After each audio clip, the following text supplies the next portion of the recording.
all persons having business before the Honorable Chief Judge and Associate Judges now presiding over the District of Columbia Court of Appeals. Draw near and give your attention. God save the United States in this honorable court. This honorable court is now in session. Please come to order. All right, good morning and welcome to the District of Columbia Court of Appeals oral arguments via this Zoom platform. Our arguments are being live streamed. We have 3 cases set for argument this morning, and the first case is Tremaine McDowell versus United States. Counsel, are you ready to proceed? Yes, Your Honor. Yes, Your Honor. Mr. Dorsky? Thank you, Your Honor. I'd like to reserve 3 minutes for rebuttal. May it please the court, counsel. This was a straightforward identification case. The only question was whether the person in the video of the burglary was Tremaine McDowell. But because of the introduction of prejudicial character evidence, we submit he did not receive a fair trial. Now, the trial judge said this information would come in because it went to identification. He parsed that out a little bit more specifically and said, well, the information of the prior contacts comes in because it shows why police officers were able to recognize Mr. McDowell and why Mr. Robertson, who I will refer to again, the maintenance man, was able to recognize him. However, none of that information went to how the identification was made. Victims did that. They saw the burglary video and they identified him on the street. In fact, there was such a strong identification that the police did not bother to conduct any neutral identification procedures, such as a show-up. It did not help to develop a suspect because the victims developed the suspect. It did not provide a basis for the arrest. The victims did that when they saw Mr. McDowell on the street. And it was not— Mr. Dorsey, can I ask a question about the relationship between your arguments? Because it sounds like the argument you're making now is the United States didn't really need additional information from the maintenance man and other folks who had dealt with the defendant around the building after the barring, because it already had so much identification evidence that it was sort of unnecessary and then unduly prejudicial, and so on balance it should have been excluded. I just wonder how that fits with your last argument, which is the evidence of identification was insufficient to support the verdict. Those seem to be in some tension. Yes, and I submit on the record as to the sufficiency of the argument, Your Honor. However, it doesn't take away from my argument it was an abuse of discretion to allow the prejudicial material in.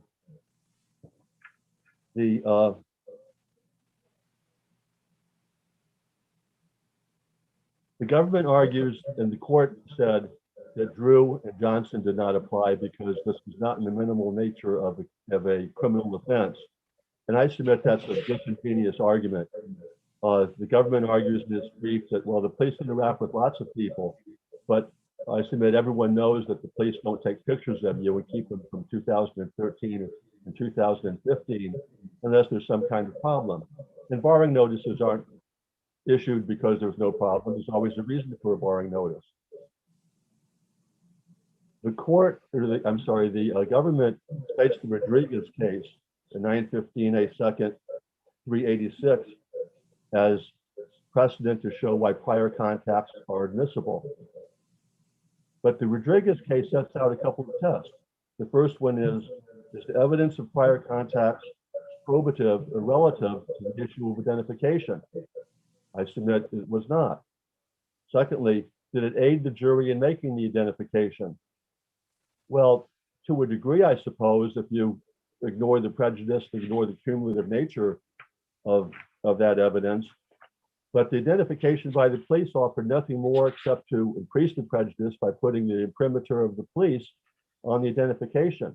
The government could have made it. Dorsey, can I ask another question for you about the relevance of this evidence? You've focused on the theory, which I think was the trial court's stated reason, if I'm recalling correctly, that the evidence about the contacts between the maintenance person and the police officers at and around the facility, the apartment building, kind of buttressed their identification and allowed the jury to understand how strong or weak it was. But there's a different line of thinking, which the government at least seemed to be trying to get at, which is it's kind of circumstantial evidence of identity in that the guy's around the building all the time. And if you're trying to figure out, if you're trying to corroborate a conclusion that the person in the video is who the witnesses are saying it is, evidence that he's no stranger to the building, he's around the building a lot, seems as though it's potentially relevant in that different way. Do you agree that it's got that relevance too, that needs to be taken into account, or do you think that there's really no relevance to that line of thought? I think there is relevance, that it was shown by Mr. Matisse saying that the following week he saw the person he thought was Mr. McDowell in the building. And it also was shown by Mr. Robertson, who said that he had seen him in the building previously. And he could have done that without any reference to the barring notice or police officers talking about seeing him 40 to 60 times in the building. And that could have been done through some controlled questions like, how did you recognize him, Mr. Robertson? I'd seen him before. Where did you see him? In the building. Was he a tenant there? No. It would be that simple. So the probative value was already, the relevance was already shown by Mr. Matisse's testimony and to a degree by Mr. Robertson. But it went so far that the jury had to conclude that this was a bad character, a bad apple. They could have put a picture, by the time the government got done, they could have put a picture of almost anyone up, and the jury would have said, that must be the person because he's such a terrible person. Mr. Dorsky, let me ask you about the barring notice. I had understood that the defense wanted that to be admitted. And when I look at the jury instructions, they talk about the defense theory of the case, which in some was that they weren't recognizing him from the video of the burglary. They were recognizing him from the barring notice. Yes. I'm not certain I understand your question, Your Honor.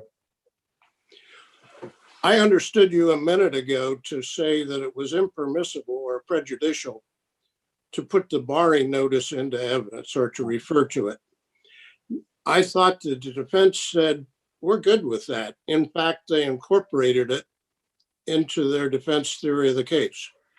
Initially, in a written motion with the record at 18, the government opposed any mention of the barring notice, as well as the police pictures. The government, interestingly enough, told the judge that they didn't want the barring notice to come in. They just wanted the picture to come in. And then at some point in the colloquy, the defense lawyer said, we have no problem with the barring notice coming in. So do you still say it was prejudicial? Yes. It was, it may have been under the plain error standard as opposed to harmless error because he didn't object so strongly, but he objected initially in the written motion. Mr. Dorsky, part of what you argue in your brief is that Mr. Chet, one of the complaining witnesses who was in the apartment during the burglary, was impermissibly allowed to testify, giving her opinion. And she was a lay witness and therefore not able to do that. And I wonder if you could clarify what you mean by that argument. That my thinking has changed a little bit in response to the government brief on that, Your Honor. The government points out that one is allowed to make an identification, and indeed, she made the identification, and that was appropriate. In fact, she admitted on cross-examination that was just her opinion. My concern was her going beyond that, as well as the police officers who also were, I submitting lay opinion witness testimony, indicating that this was the person. But the only people who identified the video were the two victims. As you point out, the police officers identified Mr. uh, Mr. McDowell as being the person they had pictures of. Mr. Robertson identified Mr. McDowell as being the person in the picture in the barring notice. Now, the government says, well, this is all relevant, all irrelevant, even if it's there, it was a really strong identification case. But it wasn't an airtight case, Your Honor. Mr. Robertson did not immediately identify the defendant. The police testified his appearance had changed over time. There were no independent efforts to get a neutral identification procedure. The victims did not see the person close up or in person. There was a lack of familiarity. They engaged in some self-reinforcing thoughts about who the victim, who the defendant might be by talking to each other. And there's a whole process that the jury might have had doubts about first you have a video taken at night in the dark room, followed by a picture taken by that, shown to the maintenance man who doesn't identify but looks at a picture of the barring notice, gives out the name. The victims look at the internet to find out more about Mr. McDowell. They produce a picture. They show it to the police. The police prepare a bolo. So there was questions about the whole accuracy of the identification procedure. You're referring to the, I guess it was a ring that the complaining witnesses had a home video camera, essentially, video security camera. Yeah. So, I mean, so this kind of ties into your sufficiency argument, as I'm understanding it, that the identification of the video based on the bolo, based on the barring notice, sort of compounds an error and misidentification. Is that sort of the gist of your argument? Yes. On the other hand, one could say it was just good detective work, but because I think that's what the government might say about that. Right. But the only identification of the people on the video, of the person on the video, was by the two victims. Then that's why the prejudice was increased by the police coming in and saying, well, we identify him from these other pictures, and Mr. Robertson saying, well, identify him from the previous barring notice pictures. None of that should have come in. This could all have been done cleanly without the prejudicial information, Your Honor. All right. Do you want to reserve the remainder of your time for rebuttal, Mr. Dworsky? Yes, please, Your Honor.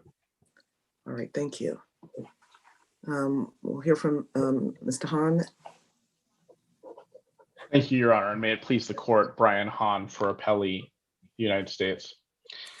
I guess I just want to clarify something in the record. I did want to clarify that the John Robertson, the maintenance person, and Officer Fisher, who was the last witness to testify for the government in this case, I assume no relation to Judge Fisher. Both of those witnesses identified appellant as the person, they didn't watch the surveillance video itself, but they did see photographs of stills taken from the surveillance video that were made by Ms. Teschett. And they did identify him as the person in the video, albeit from those stills. But talking about the appellant's argument concerning, I guess, the other crimes or Drew evidence that appellants started with during this argument, I think the first thing is that we're not really talking about the barring notice itself here, because the barring notice was invited error. Appellant's attorney, although he did object to the barring notice in the written motion on the June 12th transcript at 17, he says, look, we don't have any problem with the barring notice. And as Judge Fisher pointed out, the barring notice is a big part of appellant's defense in the case, because he argues that it's a rush to judgment, that they're identifying appellant not from the video or from anything else, but from that barring notice, and just sort of assuming that he is the burglar. Mr. Hahn, I haven't been able to see the barring notice.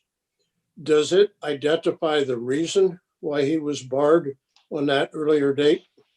So the barring notice itself, I believe we submitted that exhibit to the court, but if not, the barring notice exhibit was redacted. So the portion which talks about why he was barred from the property is blacked out, and it just says, he's barred on this date, at this time, etc.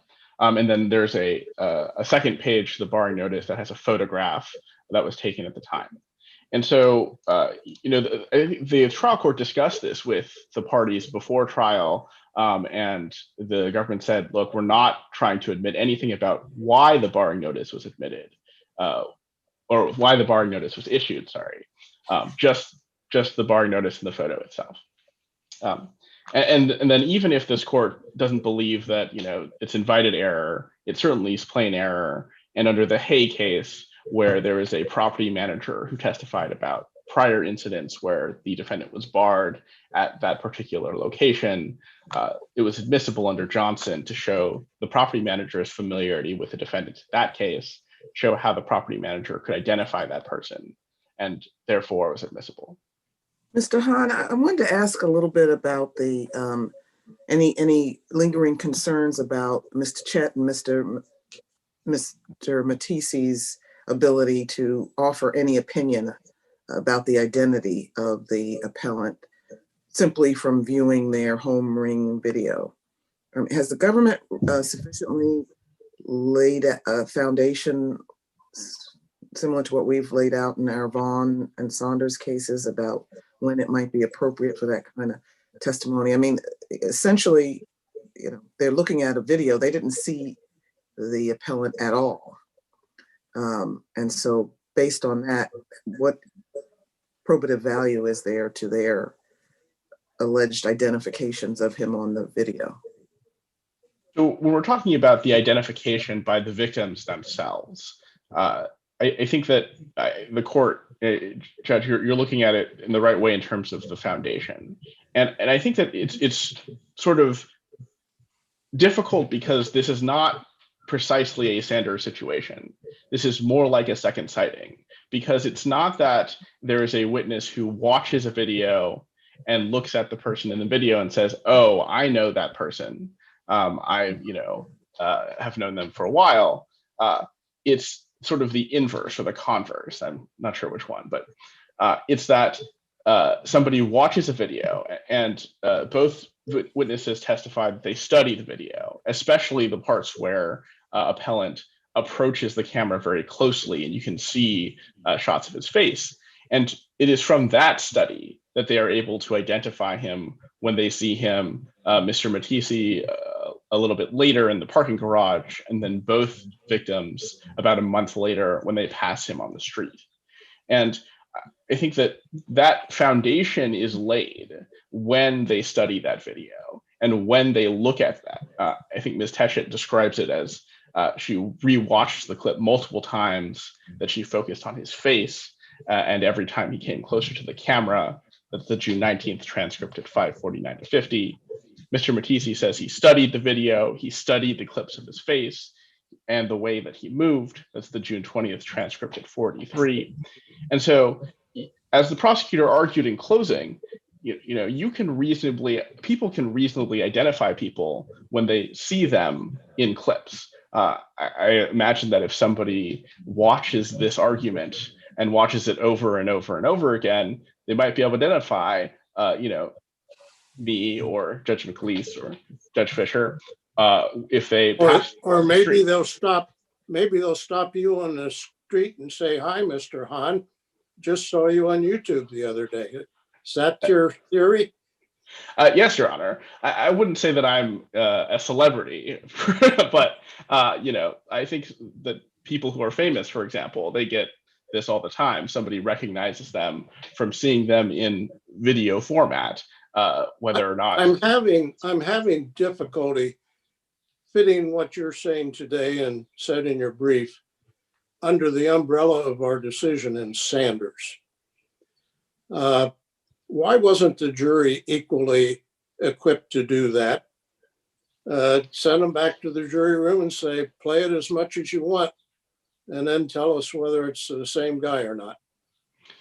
So I think that's, again, sort of the difficulty of this case, as it's, someone watching a video and then identifying someone in person, as opposed to the Sanders situation where somebody's identifying someone in just a video. But I think there are several things that the witnesses testified about that were helpful to the jury that they would not have been able to see on the video, or at least things that they could see on the video that they could not compare to appellant in person. So if it's just a photograph, I think a very clear photograph, for example, the jury could look at the photograph and see appellant at trial even, and other photographs of the appellant maybe taken more around the time that the crime happened. And that maybe there wouldn't be any help there. But in this case, the victims also talked about the movements, hand gestures, demeanor of appellant when they saw him, again, in the parking garage for Mr. Matisse, and then on the street for both victims, that would help the jury know that appellant was the person in the video.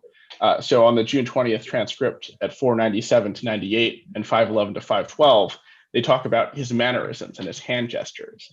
And Mr. Matisse specifically testifies about how the hand gestures that appellant was making while talking to the police after he called the police and they went to talk to him the day of the second sighting, and how those helped him identify appellant.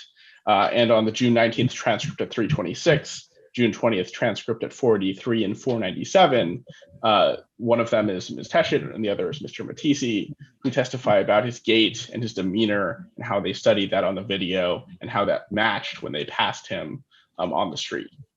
And so I think that those things are, in fact, helpful to the jury in this identification. There's something that the jury couldn't see because while they see appellant sitting at the counsel's table during trial, appellant's not walking around. He's not, maybe he's animated at some points.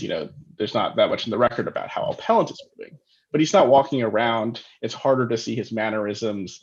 It certainly can't see his gait. And so I think if we're looking at it sort of under a Sanders-like rubric, where there has to be some sort of familiarity, or sorry, some sort of helpful nature to the jury, I think that that's what the victims offered in that sense. Mr. Hunt, can I bring you back for a minute to the other crimes, bad acts issue? Your opponent seems to argue in part that even if there was some relevance, there was prejudice and the jury would have understood that these were bad acts. There's a barring notice saying he can't be there. And there's testimony that the police are having dealings with him a lot. They're actually taking his photo as a result of those dealings, though it's not a mugshot, but they're taking his photo. And the testimony for at least one of the officers wasn't just like, I ran into him. It was, we were called, so the police were called to the building to have interactions with him.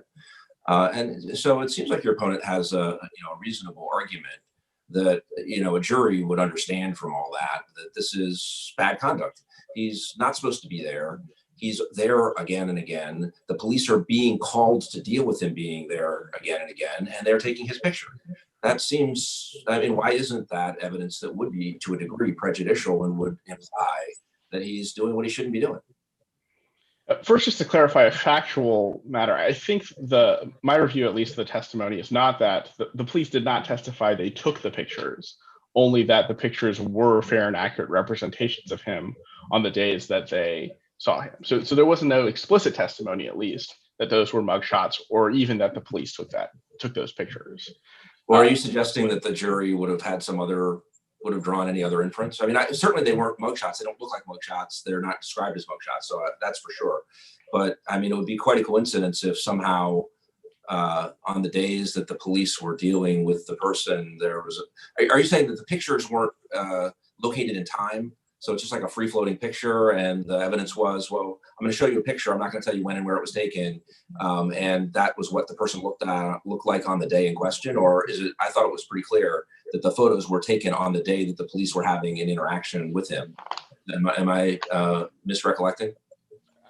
I don't think that's, yeah, I think that they were, I don't think there was any testimony about when the pictures were taken explicitly. That's my memory of the testimony, Your Honor. And of course, the court can read it itself. But in terms of these other sort of bad acts, I think that when we're talking about whether or not there's prejudice, I think that this court's excuse me, this court's opinion in or sorry, some of these court cases talk about how it's got to be unfairly prejudicial, and the unfair prejudice has to substantially outweigh the probative value of the evidence. And in terms of the probative value of the evidence, it's fairly high in this case because there's no explanation. There has to be some sort of explanation of how Officer Fisher and John Robertson can identify appellant. And that explanation is the wide and varied contacts they had with him over the years in and around the building. And so when viewed against that, even if the jury could draw this inference, and again, I think that the court understands the government's argument that the police talk to people all the time, not necessarily suspects or people who are doing anything wrong. They talk to witnesses, they talk to concerned members of the community, they talk to victims. Surely, and if the testimony had been, if there hadn't been the backdrop of a barring notice, and if the testimony had been, oh, I've had occasion to talk to, and some of the testimony was, I ran into him at the Walgreens or what used to be the Walgreens. And so some of it did have the character where you wouldn't necessarily be drawing inferences of bad conduct, but some of the rest of it is more than just talking. It's a backdrop of a barring notice and repeatedly being present and the police being called to the scene to deal with him. So that seems to run quite a bit beyond some, a defense theory that anytime there's any evidence that the police had an encounter with somebody, there's an inference of bad acts. This seemed to go a fair bit beyond that. Yeah, and if this court believes that there is some inference that can be drawn there, then you say if the court believes that, do you think? I mean, do you dispute that? Do you think a reasonable juror wouldn't naturally think, wow, if this guy has a barring notice and he's always at the apartment and the police are being called to deal with him, that he must be doing something wrong? You think that wouldn't be a natural inference, or you think it's debatable whether that's a natural inference? I think that a reasonable jury could either draw or not draw that inference based on the evidence that was before them. But again, the question is whether or not the court abused its discretion in admitting that evidence, and whether or not it was the unfair prejudice of that inference would outweigh the probative value of the evidence. And the trial court, very carefully, both during the decision on the motion itself and during trial, sort of curtailed the government's evidence and as that evidence approached anything that talked about things that the jury could draw bad acts from, the trial court sustained objections on all of those things. For example, when the police officer said, I've seen him at the 2nd District, there was an objection. The trial court sustained that objection. And there was another part, I think, where an officer testified about getting calls. I think there were 2 places where that happened. And in one, it was not objected to, and the other it was. The objection to the second one was sustained. And so the trial court was carefully exercising its discretion to sustain objections to testimony that did approach this kind of testimony that the court's talking about, that you are talking about, Judge McLeese. Mr. Hahn, assume the jury did infer that this guy is a repeated nuisance there. He's always hanging around. He's not welcome there. He's been barred. The police have been called, but we don't know the details. Would that be properly admissible as an exception to Drew to prove identity? So I think both an exception to Drew to prove identity, but also Johnson evidence in this case.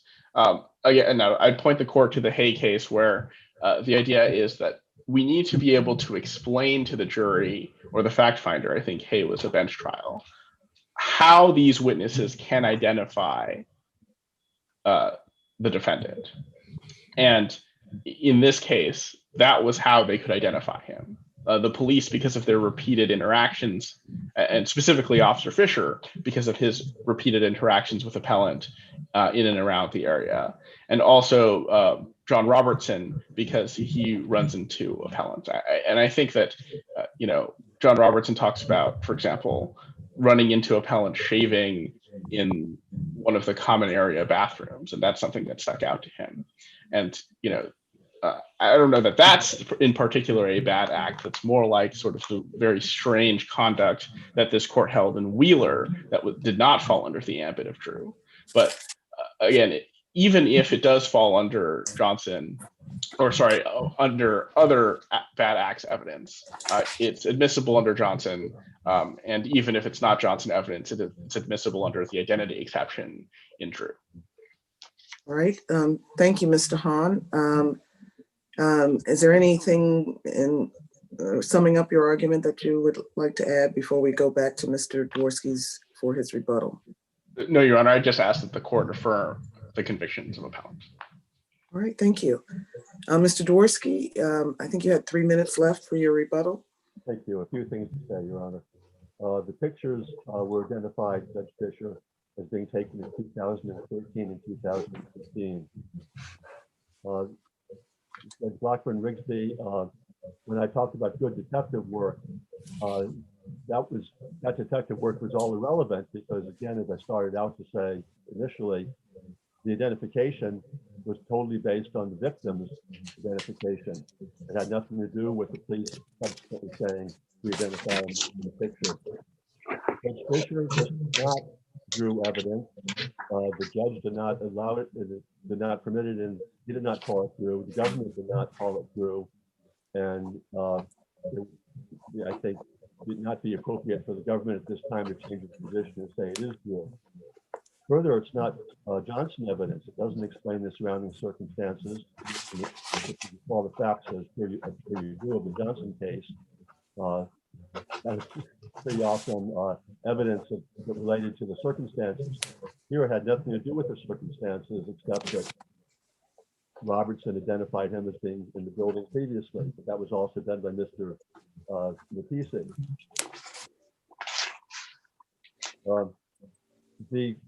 Because the identifications were made by the victims, we submit that all the other material was prejudicial, and that's why the prejudice outweighs the probative value of the police officer's testimony and all the evidence that was brought in, the character evidence.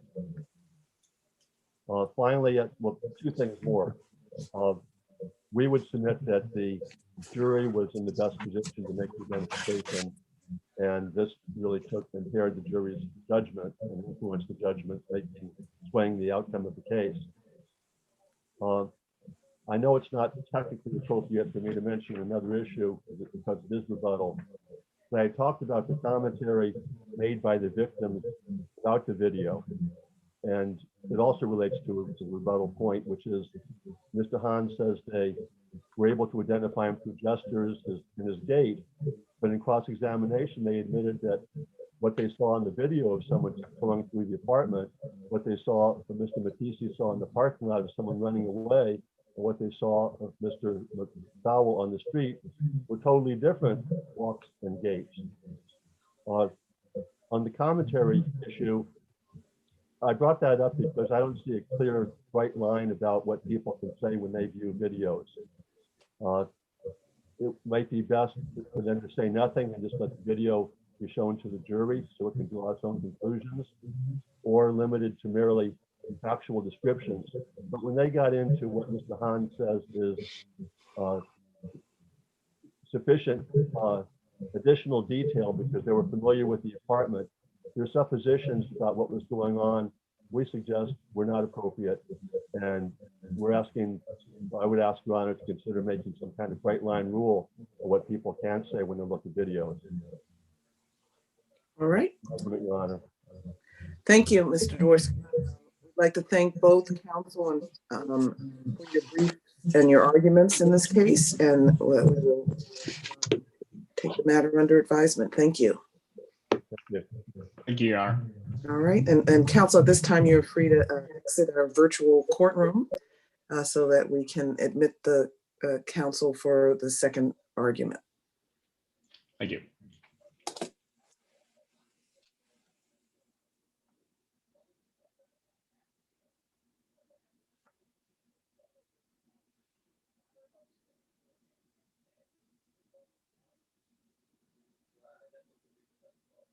Sit in a virtual courtroom so that we can admit the counsel for the second argument. Thank you.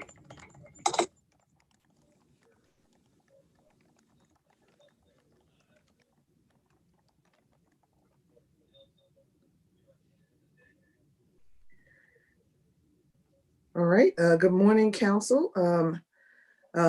This is our second case this morning in the matter of Mary Altevoet versus the estate of Raymond Fred Altevoet. Counsel, are you ready to proceed? Yes, I am. Okay.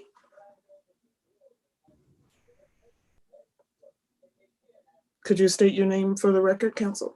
Yes, I'm David Maselli, and I represent the appellant Mary Altevoet.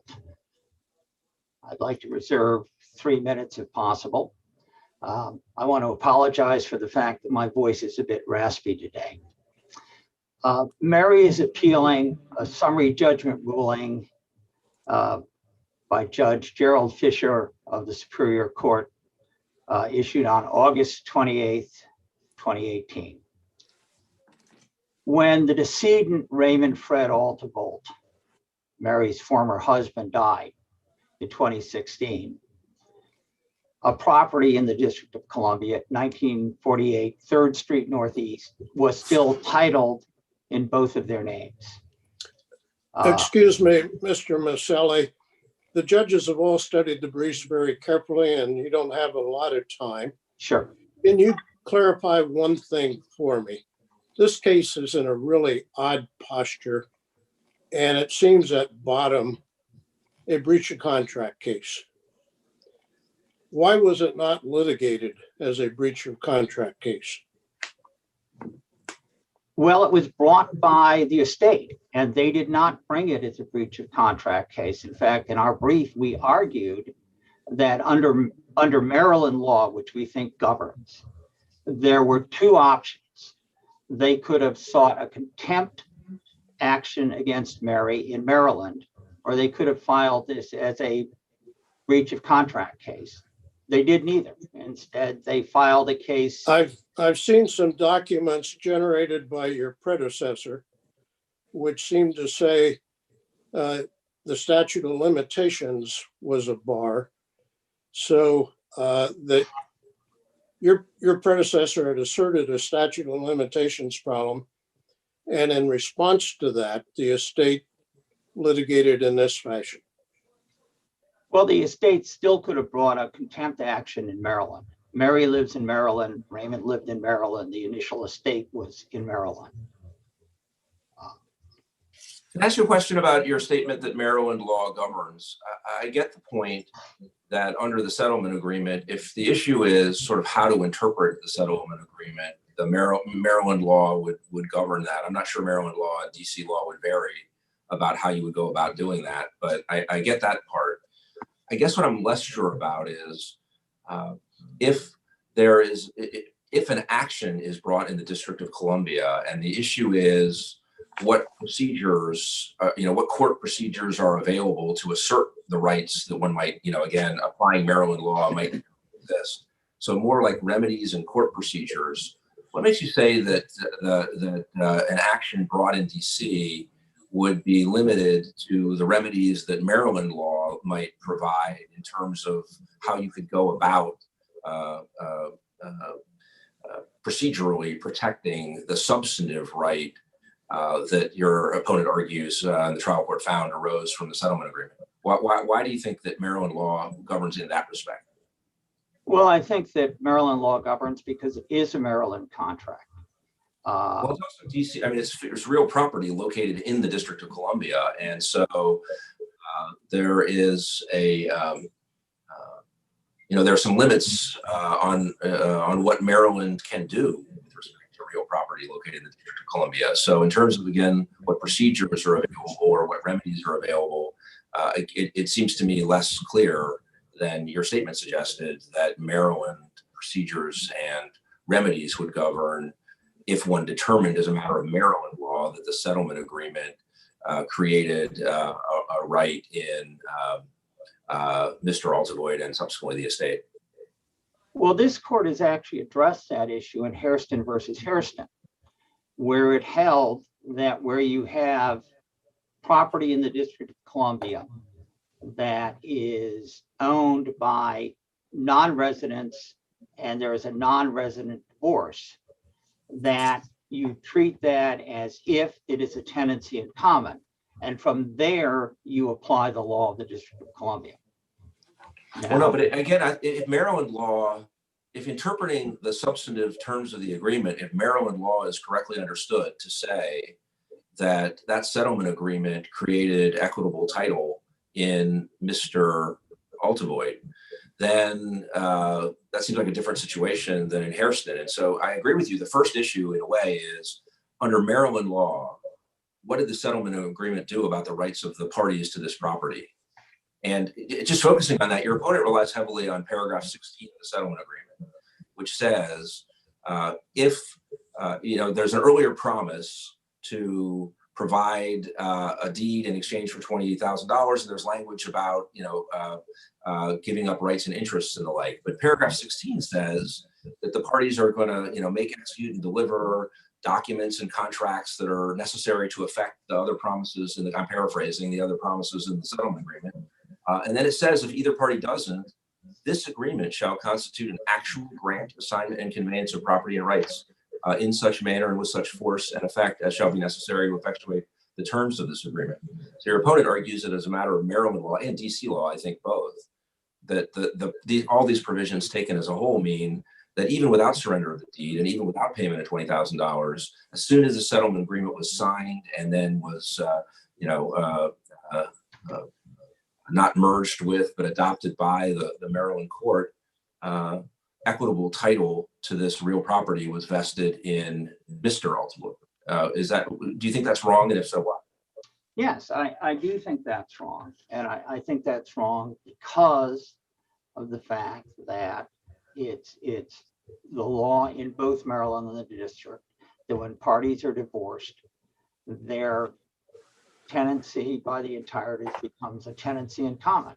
And you go from there. And they have rights. Excuse me, Mr. Maselli, I don't think the law says that. I think the cases you referred to say that when parties divorce, if they have not entered an agreement distributing their property among themselves, then their tenancy in the entirety becomes a tenancy in common. But what makes you think that the settlement agreement is irrelevant?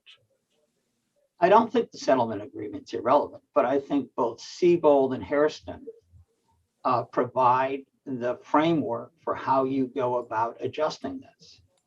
In neither of those cases had there been a settlement agreement distributing the property. Well, there aren't.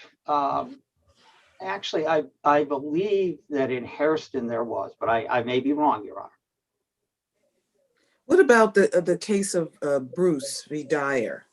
It's a Maryland case. And in that case, there was a settlement, a divorce decree, an agreement regarding the parties' property rights. And there we made, well, are you familiar with that case, I guess? I don't. Your Honor, I must admit I'm not. Okay. Can I ask a question just procedurally where things stand with respect to the deed? Has there been a stay on execution of the deed? Who holds the deed to the property at this juncture? I believe Ms. Edwards has more of the details, but it is my understanding that the property has been sold and pursuant to an agreement between Consul, the estate is still holding half of the proceeds. I could be wrong in that, but that is my understanding. And by the way, that's But I don't think that prevents a partition, because a partition normally starts with a sale and then has the court under 16.910 deciding what to do with the remaining money. Well, let me follow up on that. And your argument seems to be that there should be a partition sale. Apparently that's happened. You further assert that your client is entitled to half of the proceeds. What makes you think she's entitled to half of the proceeds as opposed to $20,000? Well, we don't. I think our argument based on Hairston is that the starting point is half, and then the court can make equitable adjustments. In this case, I think if one were looking at equitable adjustments, one would look at a normal series of things: who paid for the property, who got the proceeds from the property, who benefited from the property, etc. These have not necessarily been developed, although I do know that my client had rather steady employment and the late Mr. Altavold did not. Can I ask you, counsel, apropos of your comment earlier that there still, in your view, would be a remedy in the Maryland courts of contempt? Are you saying that if the estate went into Maryland courts right now and said, we want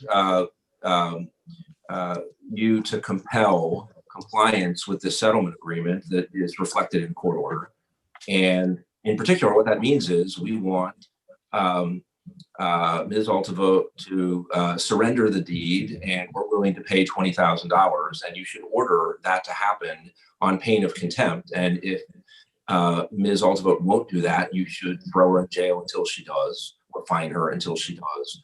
You think that that is all that relief is available, and you think that the estate would be entitled to that relief in Maryland?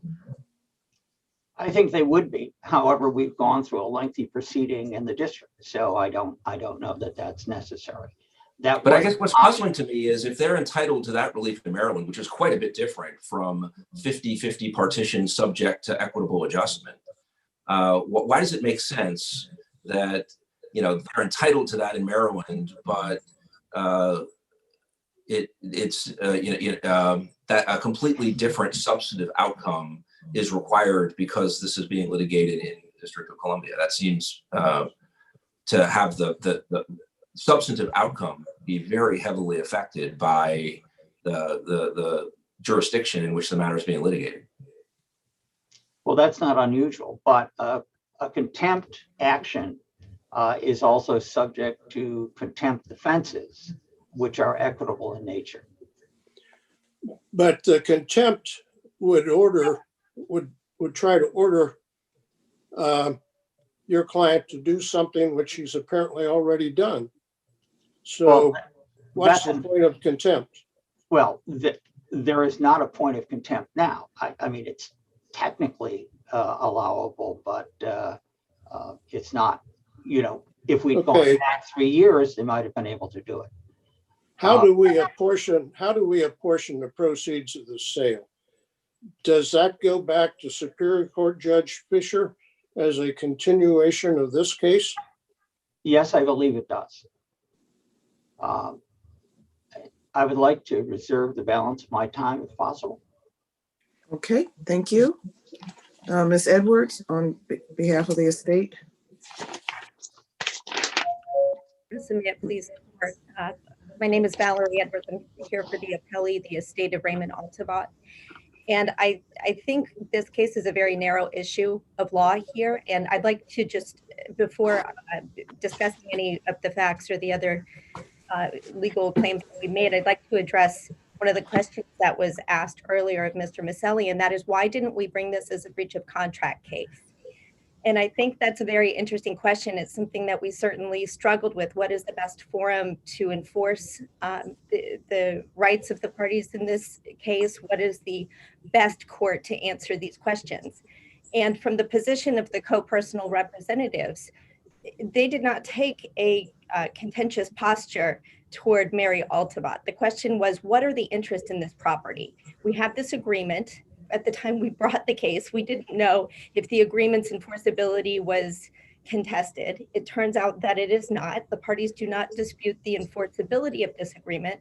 And so it was properly brought as a declaratory judgment action, asking the District of Columbia Court, which is the only court with jurisdiction to decide issues of title as to real property in the District of Columbia, to make those allocation of interests.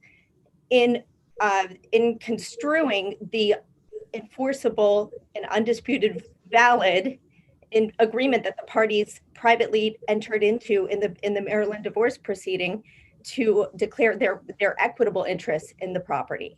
So that is why we didn't bring it as a breach of contract action. I suppose we could have gone to the Maryland court. We could have gone into the Maryland court and done either a contract action or a contempt proceeding. But that would only get us so far, because then we'd have to enforce it in the District of Columbia. The maximum extent that the Maryland court could have done was say, Mary Altabot, you have to deliver a deed. They could not actually declare the interest of title in the real property beyond what the parties already did themselves, because a divorce proceeding is an equitable proceeding. So we decided it would be most expedient and most appropriate in the probate court to declare the interests of the estate in this property and to resolve the issue of legal title. Ms. Edwards, are you able to shed any additional light on my question to Mr. Maselli about the status of the deed and the execution and who holds the title in the deed Yes. now that the parties, the properties, what is the status currently? I'm curious. Thank you. The property has been sold, and that was done with the consent of Mary Altabot. We had an agreement to escrow 50% of the proceeds of sale in the bank account, just pending resolution of this dispute. Can I be more specific about what happened? You said this happened with the consent of Ms. Altabot, but did she sign some kind of a deed? Has she executed any deed, or is it still the case that she's never executed a deed? And if there is if the purchaser had the view that legal title was in the estate, that was in virtue of the trial court's order and subject to this appeal, or what happened in terms of Ms. Altabot surrendering a deed and being compensated $20,000 for doing so? Yes, good question, Your Honor. Mrs. Altabot did in fact deliver a deed to the estate, which was part of Judge Fisher's order, and the estate paid her $20,000 pursuant to If I go to the recorder of deeds, what will their record show about the status of the title?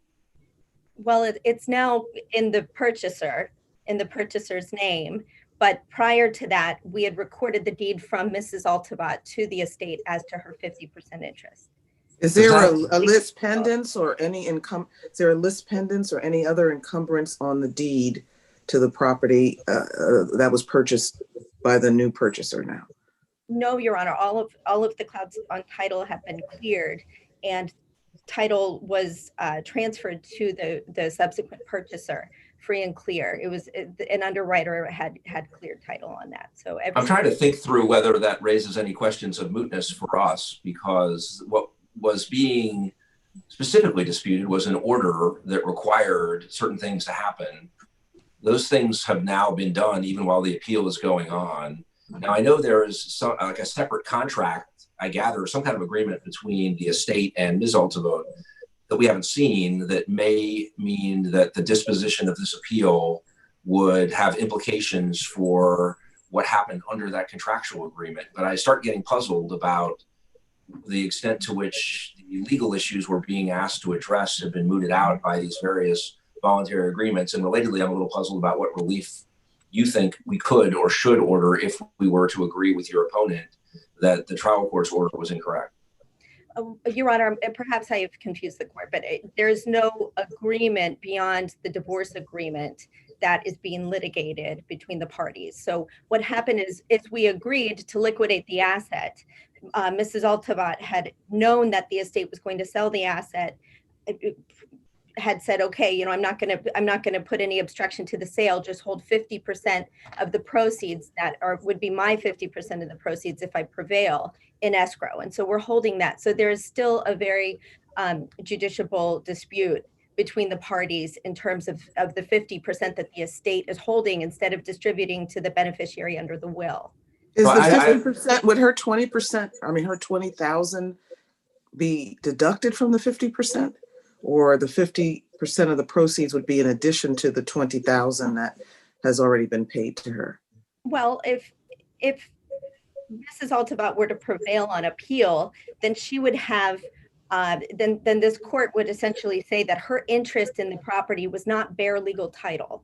And the estate's position is that her interest was bare legal title, which means it's just title and name only, because she had assigned and transferred all of her equitable interest in the property, and this is the doctrine of equitable conversion, to Mr. Altabot immediately upon the divorce. So they made this agreement to allocate their respective interests in the property.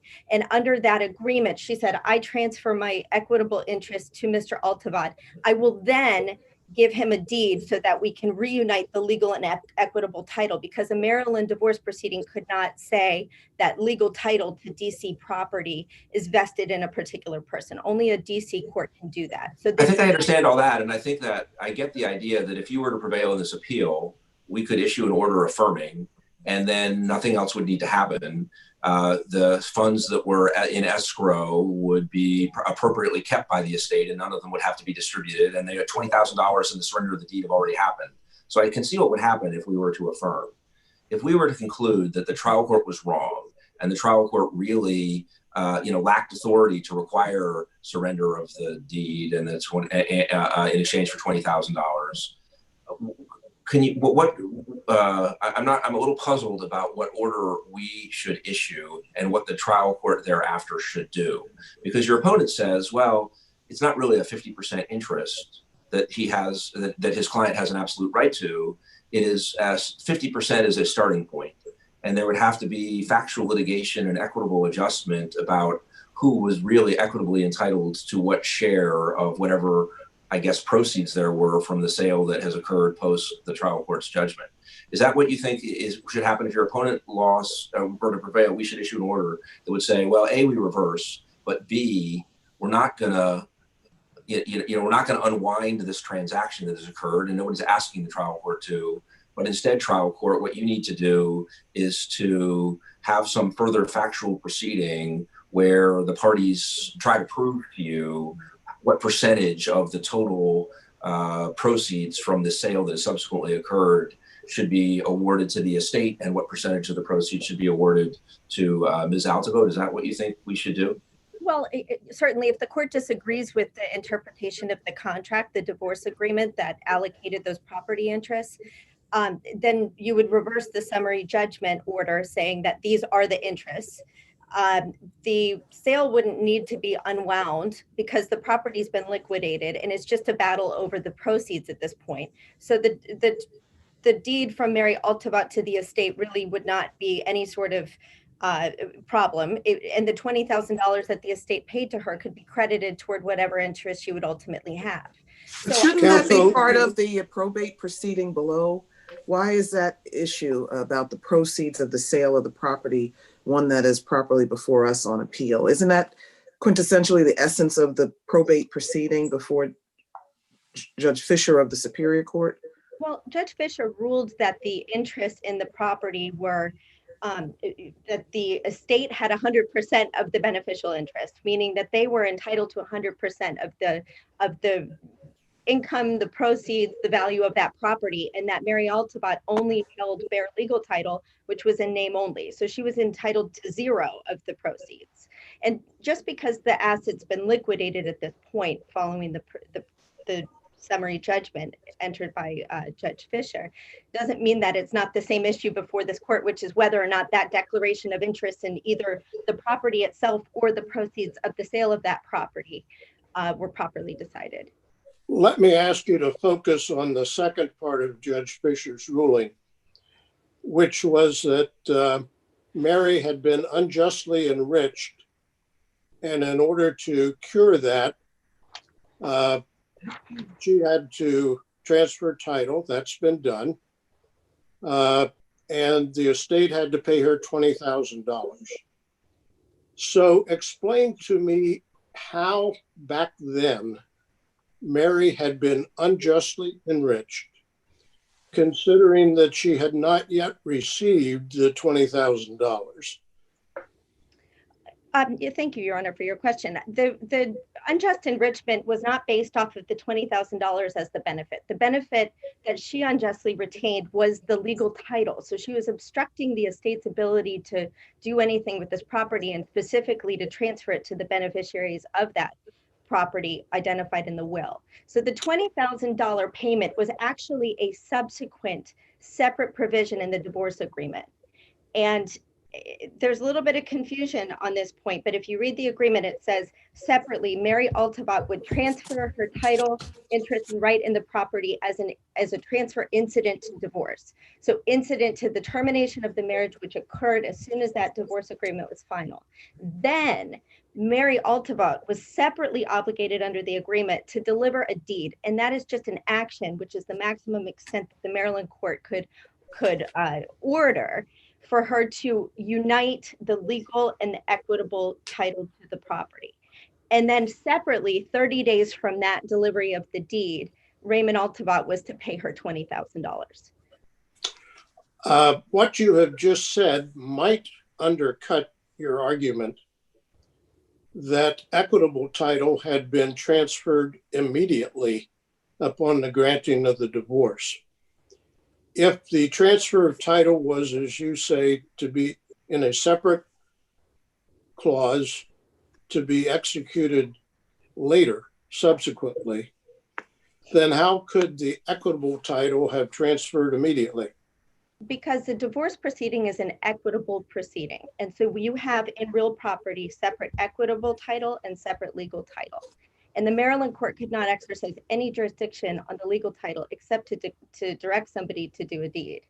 The equitable title is the provision in paragraph 3 of the agreement where Mary Altabot said, I transfer my title, all of my right, title, and interest in the property to Raymond as a transfer incident to divorce. So that means she no longer had a right to the rental income. She no longer had a right to use it. She no longer had a right to any of the rights that a beneficial owner would have. All she had was bare legal title alone. And that is affirmed in paragraph 16 of the agreement, which says that the agreement itself constitutes an actual grant, assignment, and conveyance of the property and rights where a party refuses, such as in this case, to execute or deliver an instrument. So let's focus on that. Do you have paragraph 3 in front of you? Yes, sir. Yes, Your Honor. Playing devil's advocate, she did not transfer her title in that document. She agreed to do so. And then in the next sentence, we start talking about what will happen in the future when she carries out that agreement. So I'm still confused why you say that because this was a divorce proceeding, equitable title transferred immediately upon divorce.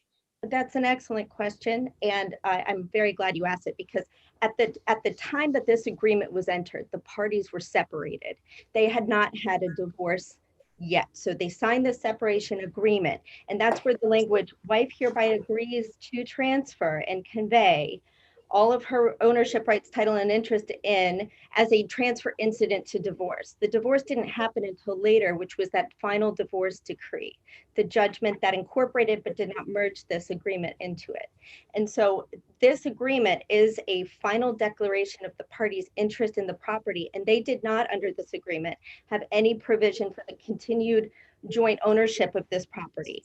Can I ask you just to zero in on exactly this clause? And it may not make a big difference. It may be that the transfer of equitable title, if it occurred, didn't occur on the date of the execution of this agreement, but maybe a little bit later when its timing requirements weren't complied with.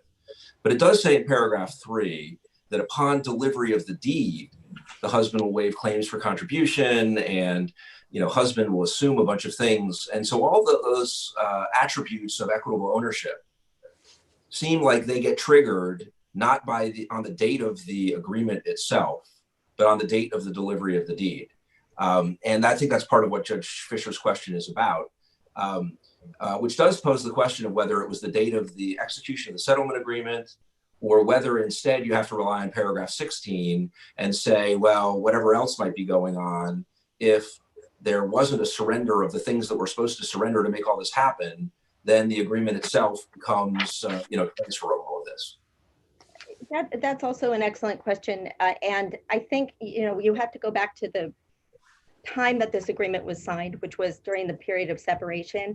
And they didn't know when that final divorce would be. And they lived, my understanding factually is that they lived for a period of time. No, but I'm not sure how that relates to this topic, because the agreement could easily have said upon the, execution of this final agreement, this divorce agreement, the husband will assume, obligations to pay, and the husband will waive all claims. And so it could have, I don't think it needed to be tied to surrender of the deed to address the issue you're raising. If you look at the language of that particular sentence, and I have studied this because I had a similar impression in reading this, but if you look at it, it says, upon delivery of the deed, husband shall waive any claim for contribution that he may have for any payments made by the husband in the past toward the mortgage. So it was. Well, no, but the next sentence, I get your point about that sentence, but go to the next sentence, which doesn't seem to be have the same attributes. It seems to say, the husband going forward will agree to assume and pay existing mortgages and deeds. And those are all kind of what you would expect an equitable owner to do. But he's not going to do all those things until the upon delivery of the deed by the wife to the husband. Well, I think that's standard language in any divorce agreement. But what's really important about that is that sentence does not address ongoing mortgage payments. It addresses past mortgage payments. So I'm not sure. Why do you say that? The sentence that starts additionally says, upon delivery of the deed, the husband shall and hereby does agree to assume and pay in accordance with its terms any existing mortgage. That seems to be if there are any past payments, but also new ones that are coming due. In accordance with any existing mortgage and deeds. But you can't ignore the prior sentence, which says in the past. So they were trying to decide between themselves how to divide their claims and their rights in these properties. Okay, can I ask you I want to circle back to an aspect of your question your answer to Judge Fisher's question about unjust enrichment. I'm not quite sure I still understand what unjust enrichment occurred, if any, at the time of let's say the failure to surrender the deed. On your view, equitable title had already transferred, and the wife had legal title and was required contractually to surrender legal title in exchange for $20,000. She didn't do that. So she has a thing of value that she's supposed to surrender, the legal title, and she would get $20,000 if she surrendered it. She hasn't, she's breached the contract. But I don't know that that's unjust enrichment in the normal sense. I mean, normally, if I agree to buy a widget from you for $5, and you're supposed to give me the widget, and you don't give me the widget, and I haven't given you the $5, we have a contract problem. But I don't know that you have unjust enrichment. You have your thing, I have my thing. Contractually, we were supposed to swap them. So I don't really quite see the unjust enrichment then. Now, maybe later at the time of your action, but I don't quite see it then. And I can see your point on that, but there's also, there's law in Maryland, Robinette versus Hunsaker, which says very clearly, and I think DC has followed the same thing in Gray versus Gray. You don't necessarily need the traditional unjust enrichment to impose a constructive trust if you are wrongfully retaining legal title to property. And that's what's happening here. So in Robinette, the court says a constructive trust may also be used to give effect to a provision in a separation agreement when necessary to avoid an inequity. And that's what we have here. We have an inequity. I understand it's not the traditional, what is the unjust enrichment? How am I unjustly enriched back then at that time if she was still, if she hadn't delivered the deed. But even so, if you were to consider it in that context, Mary Altavot was required to deliver the deed first, and she didn't do it. And so the $20,000 wasn't required until 30 days after she delivered that deed. So it seems Ms. Edwards, does she, I'm sorry, Judge Fisher. Go ahead. Did Ms. Altavot continue to pay the mortgage up until the time and expenses on the property up until the time she ultimately delivered the deed? No, Your Honor. In fact, it's uncontested that she made no payments toward the property. She didn't ask for any of the rental income of the property. She didn't exercise any beneficial ownership rights in that property. And she didn't even make a claim, although she's saying that she remained on the tax bill, until after the decedent had passed. In fact, the only action she did take is public record in Maryland that she filed a petition for contempt against Raymond Altevat, saying she had in fact delivered a deed and he hadn't paid $20,000. So Mr. Altevat continued Correct. shouldering the bills and the financial commitment to the property. 100%. Ms. Edwards, what you said just recently seems to me then to go back to how and why was this case litigated this way? Should we just forget about Judge Fisher's finding of unjust enrichment and say, look, who's kidding whom? This was a contract action. She was obliged to deliver the deed. And if she did so, then 30 days later, he was obliged to deliver her $20,000. Let's do it now. Is that essentially what you think this case boils down to? Well, I don't, because I actually think it's more of an interpretation of the contract, a declaratory judgment action that determines whether or not she had bare legal title in the property. And that's properly before the DC court, because the DC court is the only court that can adjudicate an issue of legal title to DC property. I understand that, but do we need to wrestle with the question of unjust enrichment? I don't. It sounds like you have been saying she is unjustly enriched because she has not done what she was contractually obligated to do. Well, Your Honor, I don't even think that it was necessary for Judge Fisher to have ordered Mary Altevat to deliver a deed. I think he could have just declared the interest in the property and we could have recorded the judgment and that would have been fine. I think that, you know, there may have been a separate action that we could have brought in the Maryland court, but it was inefficient because then we'd have to still, try to enforce it somehow in the DC court, because the DC court is the only court that has jurisdiction on issues of title to real property here. And I'm not sure I see an impediment to enforcing the contract in a District of Columbia court unless it's time barred. Was this case litigated on the assumption that a contract action was time barred? No. I think that certain claims under the contract would be time barred. If it turned out factually that Mary Altevat had in fact delivered a deed, she couldn't now go and sue for $20,000 under the contract. That would have long been time barred. But I think, this is a continuing injustice that Mary Altevat all these years had continued to hold bare legal title to the property so that the estate couldn't sell it with clear title.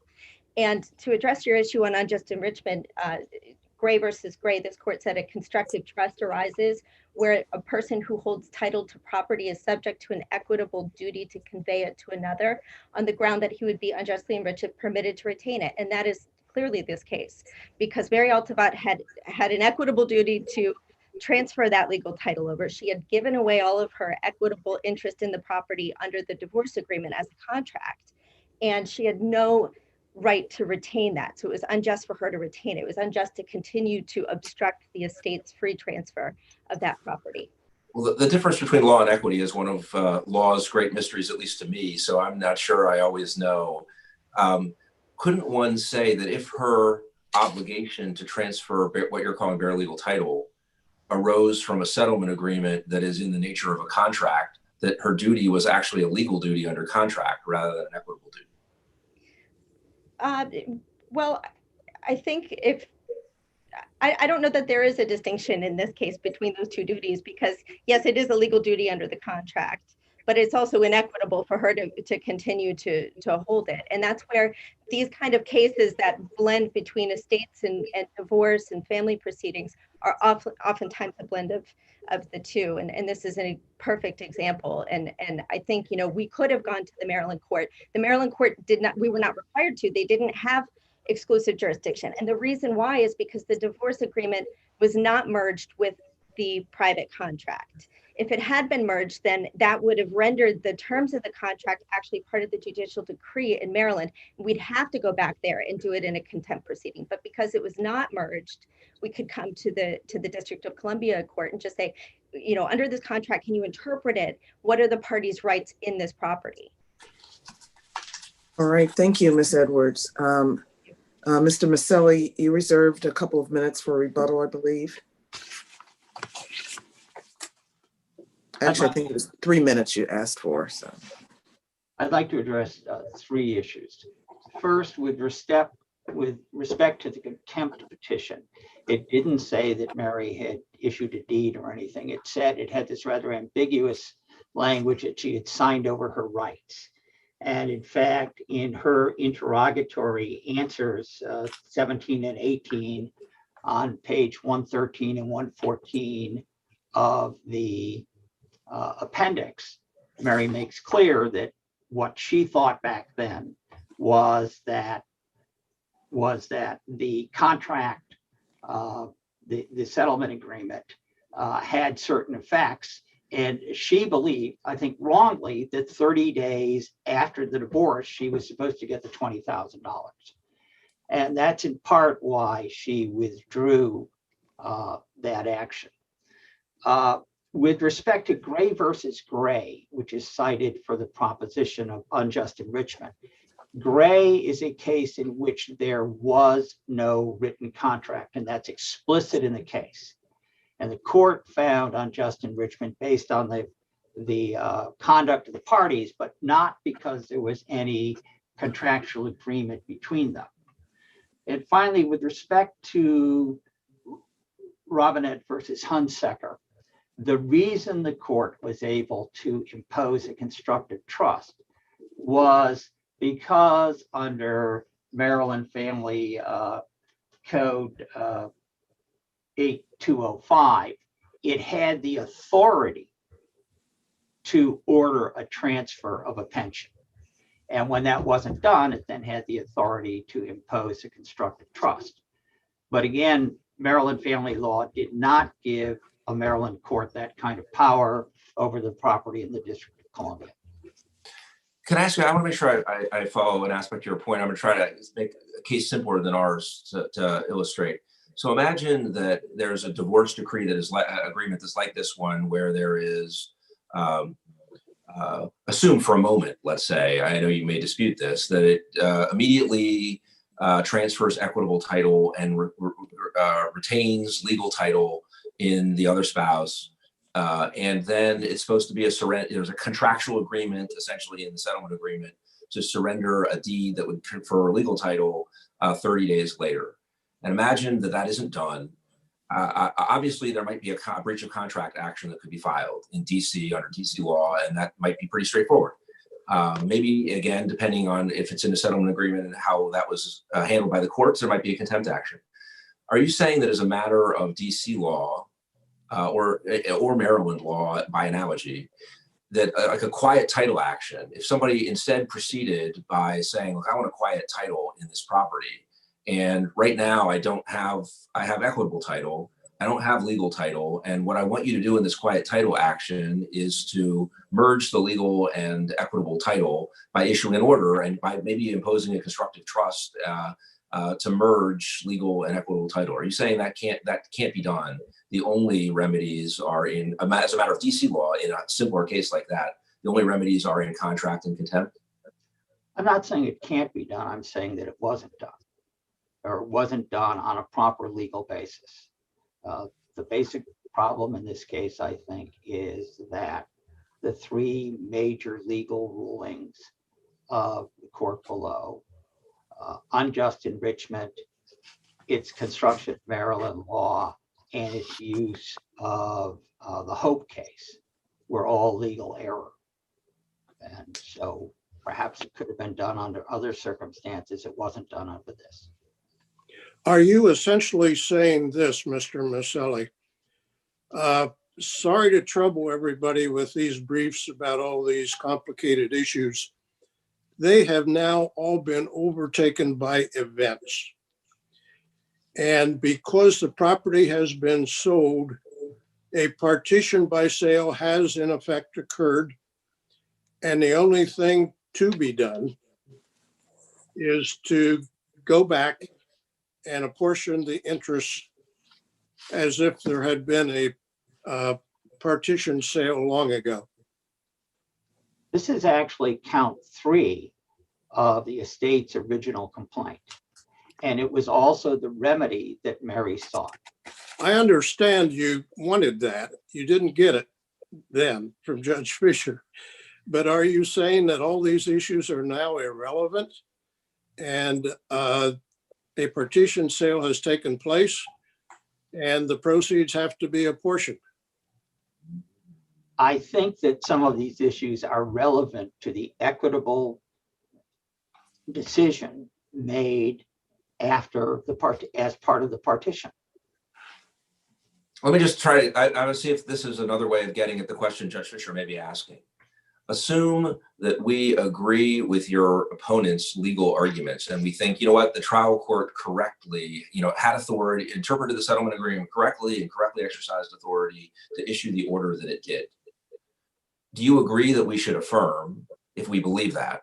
Or do you think that because of the partition and sale, it doesn't really matter anymore whether the trial judge's ruling was right or not right? Your Honor, I believe that if you find that the appellee's arguments are correct, it would be appropriate to affirm. I don't. Thank you. All right, Mr. Maselli, is there anything else you wanted to add in your final comments? No, thank you. All right, we'd like to thank both counsel for your arguments and your briefs today. You are free to exit our virtual courtroom while we bring in the attorneys for our third and final argument today. Thank you to the panel.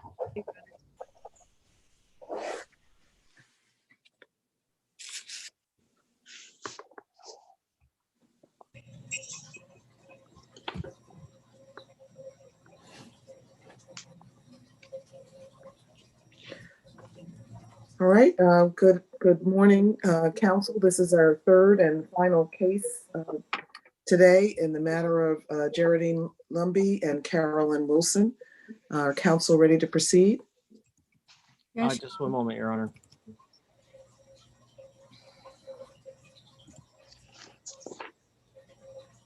I'm just renaming my. Good morning, counsel. This is our third and final case today in the matter of Geraldine Lumby and Carolyn Wilson.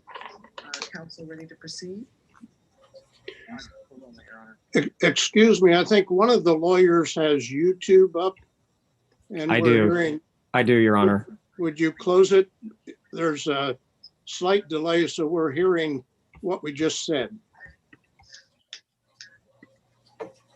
Okay, that is closed. Thank you. Thank you, Your Honor. All right, thank you. Counsel, are you ready to proceed? Yes, Your Honor. All right.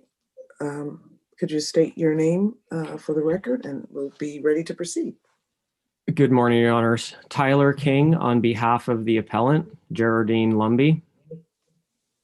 And would you like to reserve any time for rebuttal argument? Yes, Your Honor. Just 3 minutes or the balance of my time. I do not believe that the opening arguments, if you will, would require the entire time anyway. All right, thank you. Thank you. Do I proceed now? Yes, please. Okay, thank you. Your Honor, this case comes before the court on a ruling from the trial court dismissing for failure to state a claim. Miss Lumby, the property owner who is attempting to establish her right and title to the property, Mr. King, could I apologize for interrupting you, but I just wanted to clarify some procedural questions with the record. My understanding is that initially the realtor from Weikart, I believe it was actually a party to this proceedings in the trial court along with the bank. Is that correct? That is correct, Your Honor. And so could you just enlighten us a little bit as to how and when they no longer were parties to this proceeding? My understanding is that the realtor was settled out of the case, and the bank either was settled out or dismissed as a party. So if that's the case, at least with respect to your arguments or claims in the complaint that the realtor failed to properly inform Ms. Lumbee about the nature of the easement she was signing, those claims seem to not be appropriately brought against Ms. Wilson.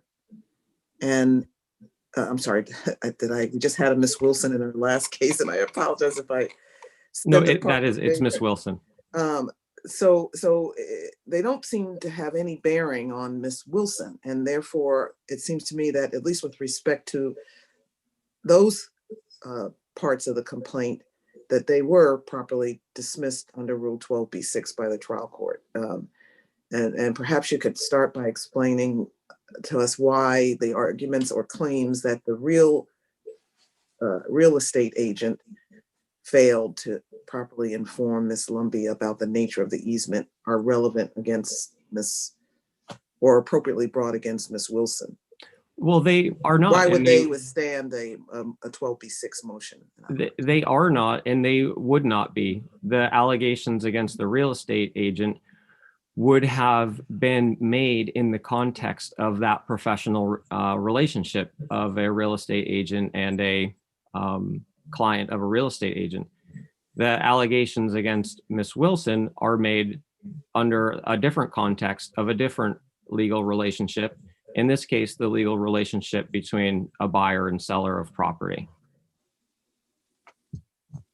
What relationship is that? Like, what's the fiduciary? You seem to be alleging a claim of breach of fiduciary duty of some kind. And here there was a document, easement document, written, executed in the offices upon the closing. The realtor was present. What did the realtor fail to do here? Well, it's not the realtor. I'm sorry. It's not the realtor that the claim is against. It's the seller. Well, that's the problem. But because none of the allegations in the complaint make any allegations about what the seller failed to do with respect to the easement. Well, the complaint, the allegations in the complaint against the seller. Let me back it up and explain it by bringing in the context of the trial court's ruling. The trial court essentially focused on the fact that there was no allegation that the seller, Ms. Wilson, owed a legal duty to the buyer, Ms. Lumbee, to disclose this easement. And I'm sorry, Mr. King, I keep interrupting because I don't understand what you mean about disclose the easement when there is a written document that clearly discloses and defines and describes the nature of the easement, which is signed by the Ms. Lumbee and Ms. Wilson. So that's where I seem to not be following what you mean by disclosing the easement. It wasn't a secret document. It wasn't a secret easement. It is disclosed in a written document. Well, Ms. Lumbee disputes that. She disputes. I'm sorry. She disputes that there's no easement document. No, she disputes the notion that it was not a secret, notion. Essentially. It's not a notion. I mean, that there wasn't. I don't understand what you mean by a notion that there was an easement. I mean, we have a document that is in evidence in the record, and so I don't mean to quibble with you here, but we have a written easement agreement. Well, that is signed by both parties. I'm sorry. I was going to indicate in my statement that there is that this notion that the easement wasn't disclosed and whether or not there was an allegation that there's a legal duty to disclose an easement, it really misses the point and context, because that type of issue you would presumably deal with in a scenario where the easement already existed. There is an already existing easement on a piece of property. Does the seller have a obligation to disclose that easement or not? That's not what this case is. This case has to do with whether or not parties negotiated and created an easement. Can I ask you, can I ask you a framework question? Because I'm having a hard time knowing what we should be considering in your view. The trial court, I mean, this case came in a funny posture there. It goes on for a long time, and there's a motion to dismiss some years after it's been filed, and there's been some discovery, and it's in the alternative for summary judgment. And so there was some additional factual development and arguments made in other filings, but the trial court focused only on the complaint and said, look, I'm going to look at the allegations in the complaint, and I'm going to figure out whether they state any cause of action.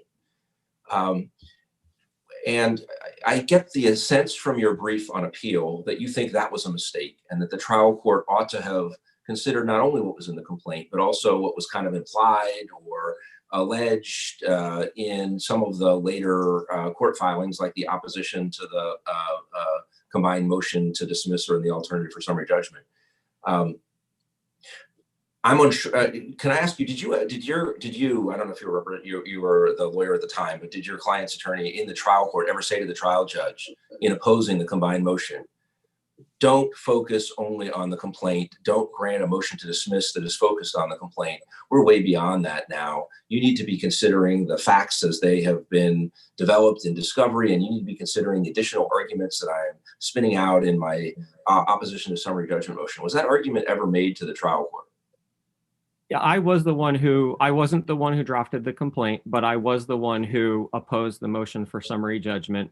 And I felt like the complaint, yes, it did not include formulaic recitations of counts, but it did include a lot of factual, specific, granular detail. I'm not sure you're answering my exact question, so let me just try again. Did you say to the trial court, don't limit yourself to the complaint, you need to consider additional materials? Was that a point made to the trial court or not? It was not explicitly made, although the way in which I read the motion to dismiss or for summary judgment and the way in which the opposition was drafted was focusing on summary judgment, was focusing on, are there disputed facts that would need to be resolved for this case to be resolved, or are the facts? Although the difficulty is that unless, typically, unless the complaint gets amended, facts that could be relevant to legal claims that haven't been raised aren't material because they aren't in the complaint, they haven't been raised. Is it also true that there was no explicit request to amend the complaint? No, there was no opportunity to amend the complaint because... Well, my question was there a request to amend the complaint?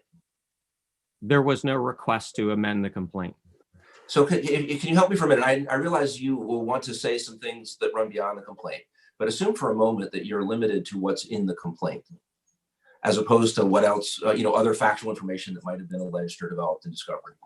Can you tell me what in the complaint states would state a cause of action against the seller for any legal theory other than nuisance? I get your point about nuisance for sure, but leaving aside nuisance, for fraudulent misrepresentation or for something else, what can you point me to what in the complaint would state a claim against the seller for claims that like fraudulent misrepresentation and like? Absolutely. At its core, the easement is a contract. And what the complaint alleges in its entirety is that somehow the seller of this property received this easement without ever entering into any negotiations, without ever Okay, Mr. King, negotiating I'm its sorry, I have purchase and to, sale. I guess I have to interject again there, because that's where we get to my questions earlier about the easement agreement. And if you have it in front of you, the easement agreement, this goes to your concerns about whether there was a lack of consideration for the easement. And on the face of the easement agreement, there is consideration that is discussed, i.e. that Ms. Wilson will shoulder the responsibility for insurance coverage and public liability insurance on the property. That's in paragraph 6 of the easement, correct? Ms. Lumby's contention, however, No, but is that in the agreement? Is that in the face of the easement agreement, paragraph 6, which talks about the document contains 2 pages. Ms. Lumby's Okay. contention paragraph is 6 talks about the requirement that Ms. Wilson would maintain insurance coverage on the property and liability insurance on the property, and be responsible for maintenance. Why would that not be sufficient by way of consideration for the easement? the consideration for an easement like this would be either Miss Lumby is going to get a discount on the money that she's paying, because rather than pay for the entire square footage of the basement, she's not getting that. So there would well, be it certainly could be a consideration- form of consideration. I agree with you. Certainly some kind of discount could have been one form of consideration, but there's no set type of consideration in a bargain for exchange, if you will, if we're looking at the 4 corners of this easement document. Well, there and is let a me- cost to maintaining the property. There is a cost for insurance coverage. Those are things, at least on the face of this agreement, that Ms. Lumby would not have to pay.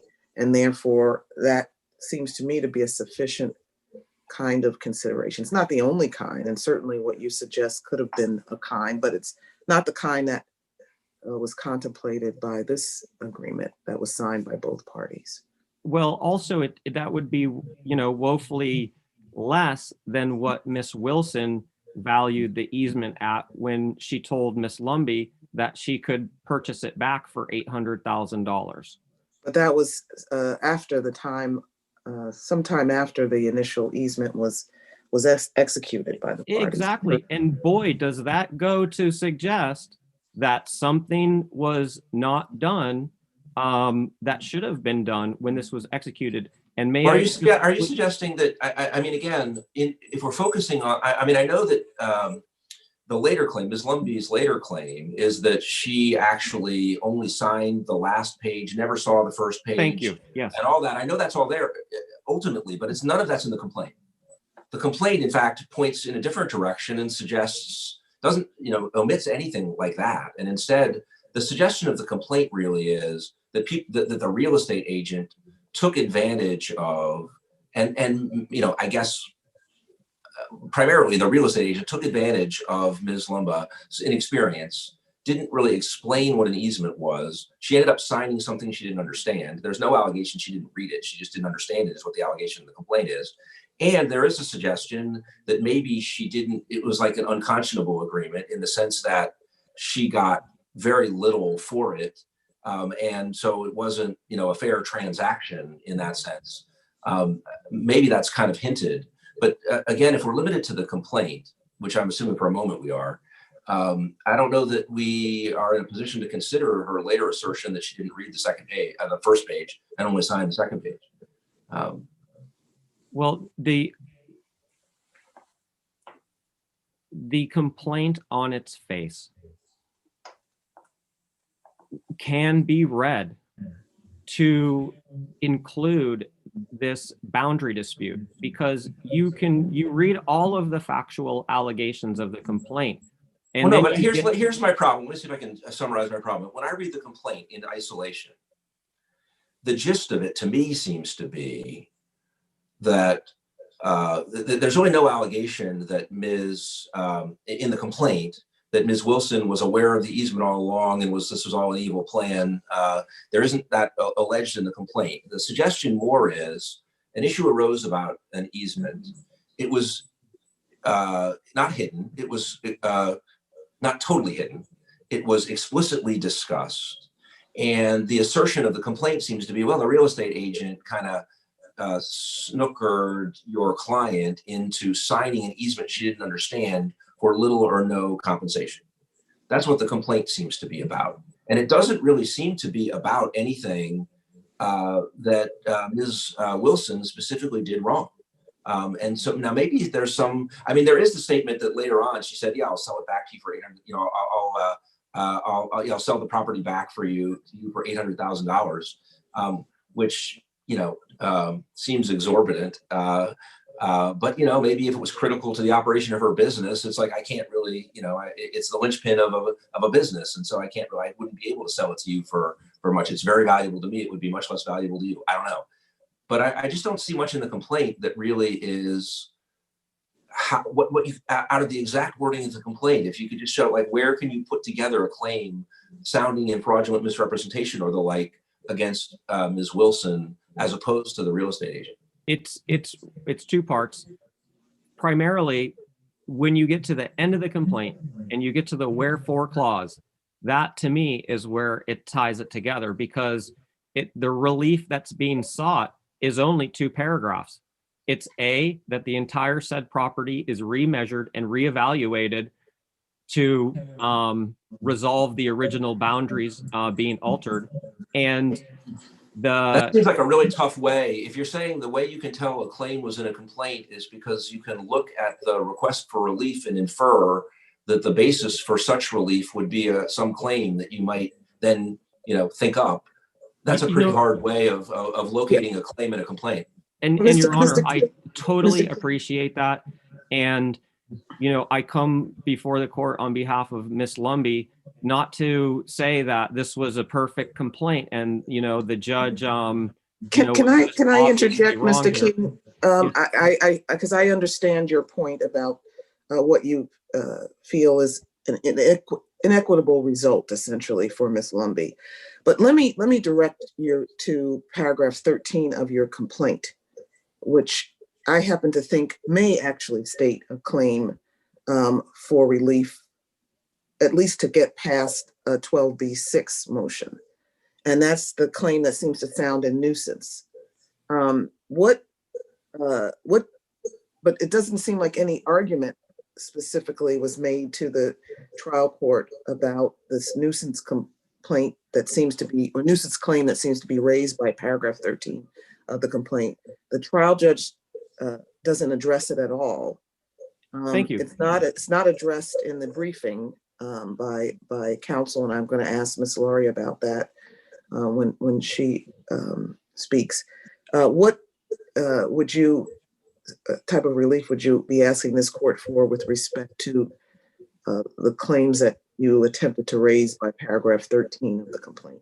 Well, again, Your Honor, this was one of the aspects of the outcome in the trial court that became a blindside to Ms. Lumbie when the court ruled that the entire complaint was dismissed in its entirety, but not recognizing all of the various claims that were included in the complaint that were not even addressed in the motion to dismiss. Right, and that on that point, I see your argument and understand that argument, and am inclined to agree with that part of your argument. What relief would you be asking this court for with respect to the claims that you think were raised may have been raised in paragraph 13 of your complaint? Well, the Ms. Lumbie would respectfully request that the Court of Appeals remand the matter back to the trial court so that the trial court can let Ms. Lumbie prove her claims that she has, and if there are disputes about facts, have a hearing to have those facts found. And which claims? And see, that's where we may differ, because I think with respect to the claims that may be directed toward the real estate agent, those seem to have been pled in the complaint and dismissed and considered based on the 12B6 motion. I don't think that the claims that you attempted to plead in paragraph 13 of the complaint were addressed at all. Right. And those Well, seem to relate to negligence and may not be as broad reaching as you might like to argue. well, the claims that Ms. Lumbie has Not are the negligence, I'm sorry, nuisance, I apologize. the claims that were not addressed are the nuisance claims. So clearly her appeal is fashioned to argue that there still is a valid nuisance claim. The other claim is that the easement is not valid. It should be declared void, or there should be a trial on whether or not it was actually a negotiated and valid and enforceable contract. If it was true that if she was present when this was discussed, she signed the document, therefore it's a binding contract, then there's no cloud on title and there's nothing to do. But Ms. Lumbie's position is that that easement is not valid, and whether or not Ms. Wilson had a legal obligation to disclose it is not the issue. Well, I'm sorry, what does that have to do with nuisance? What is the essence of, you just sort of went well beyond the claims pled in paragraph 13 of the complaint. I'm sorry. related No, to nuisance. The nuisance claim essentially is that there is a commercial enterprise existing on the property where it's separated by a party wall, and there is her residence, and the commercial enterprise is interfering with the quiet enjoyment of her residence, which creates the claim for nuisance. Can I ask you one more question about nuisance procedurally? I mean, I get your point that it seems like there's a nuisance claim in the complaint and the trial court didn't address it. I do have a procedural question about that. When you filed the opposition to the motion for summary to dismiss, or in the alternative for summary judgment, did you mention the nuisance complaint and say, well, in any event, there's a valid nuisance complaint and you should not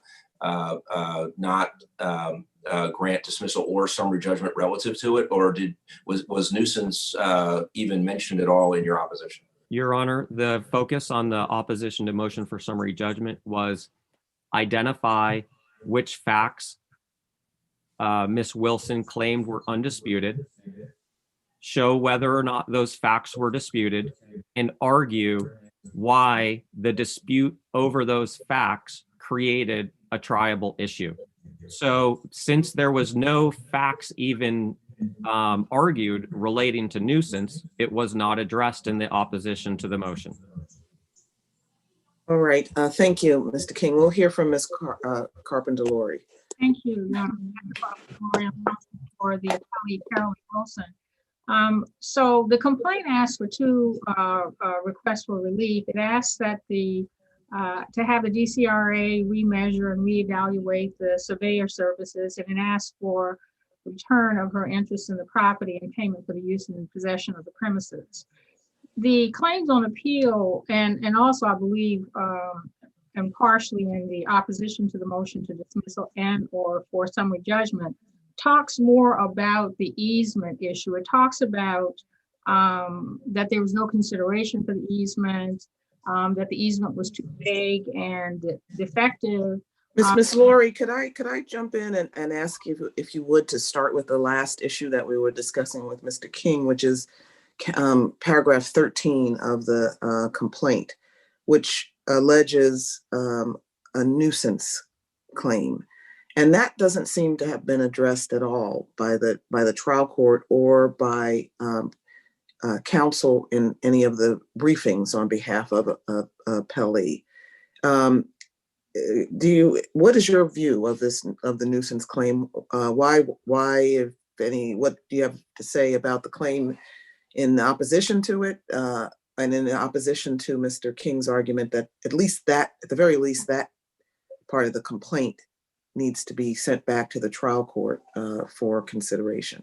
So I think it goes to part of the other argument was that there's a statute of limitations problem in this case, and that this settlement took place in 2010. The case was filed in 2016. The nuisance allegation doesn't have a time period. It just indicates that there are some fumes, I think, that she's experiencing coming from the commercial establishment next to her. Right, but if the trial judge erred at the outset by failing to address that part of the complaint, why would appellant be penalized if there was any potential statute of limitations issue? Well, there's an allegation with respect to that, but there's no request for relief with respect to that. And counsel admits that it wasn't addressed in their opposition. Counsel, why do you say there's no request for relief? The two forms of relief, Part B is $4 million in damages.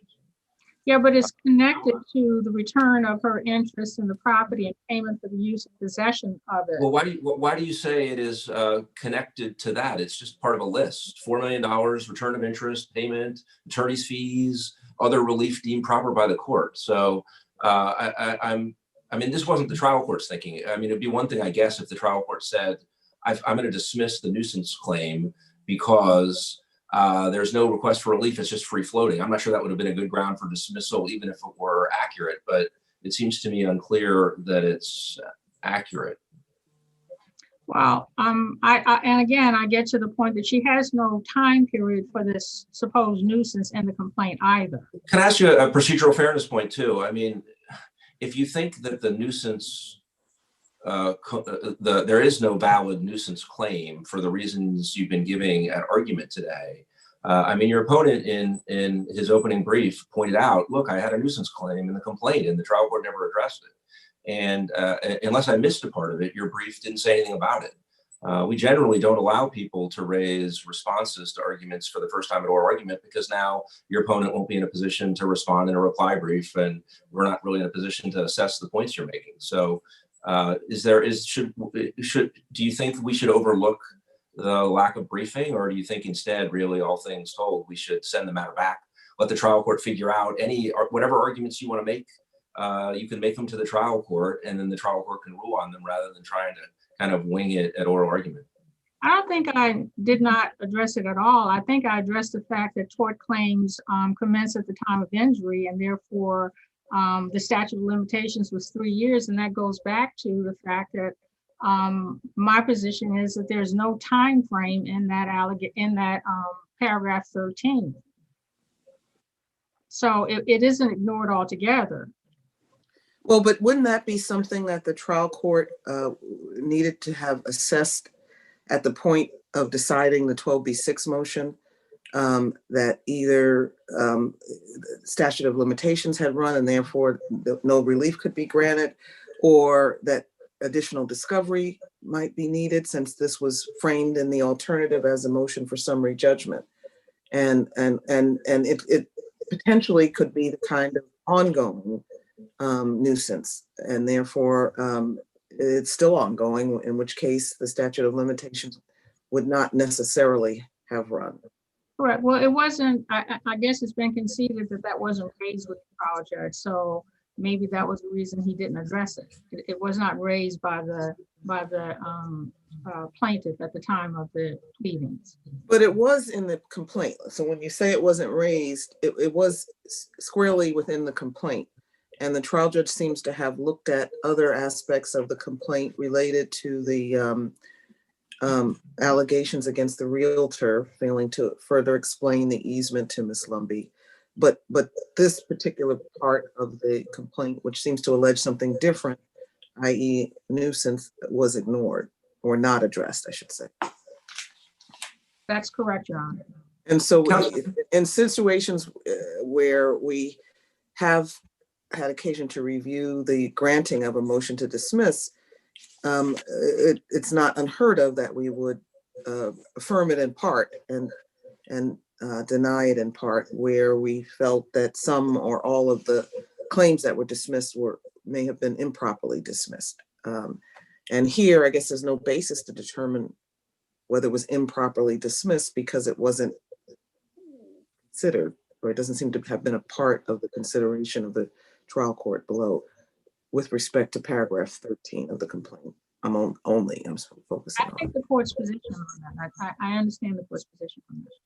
Can I just ask you, you said a couple things today about statute of limitations, and I wanted to ask you about two aspects of that. First, I thought you were suggesting that perhaps in your brief in this court, you made a statute of limitations argument that was intended to apply and by its terms would have applied to the nuisance claim. And I was just looking at the statute of limitations argument, and it seemed to be focused on statute of limitations relating to disclosures about encroachment and the need for easements. Am I missing a part of your brief, or was there a part where you made a more general statute of limitations argument that would have logically applied or by its terms applied to a nuisance claim? Your Honor, I just took out snippets from the brief to prepare for this hearing, and one of the things that I have from my brief is I think it's the Bakir versus Capital City Mortgage Corporation case, in which I cite that tort claims commenced either at the time of the injury or at the time of discovery. And I just pulled that out, so. Okay, and the other question I have for you is when you're in making the statute of limitations argument that you have made an argument today, the point that you have made is, if you look, as I understand it, or at least a point you made is, if you look at the nuisance language in paragraph 13, I think it is, of the complaint, it doesn't say when. And you're suggesting that if a complaint doesn't have a date, that it could be dismissed on statute of limitations grounds because you can't tell whether it is or isn't timely. Is that your argument? Because I thought statute of limitations was an affirmative defense. And so the complaint wouldn't be required to make allegations about a statute of limitations unless statute of limitations was raised as an affirmative defense, and then it could get spun out in litigation about the affirmative defense. The statute of limitations was planned as an affirmative defense in this case.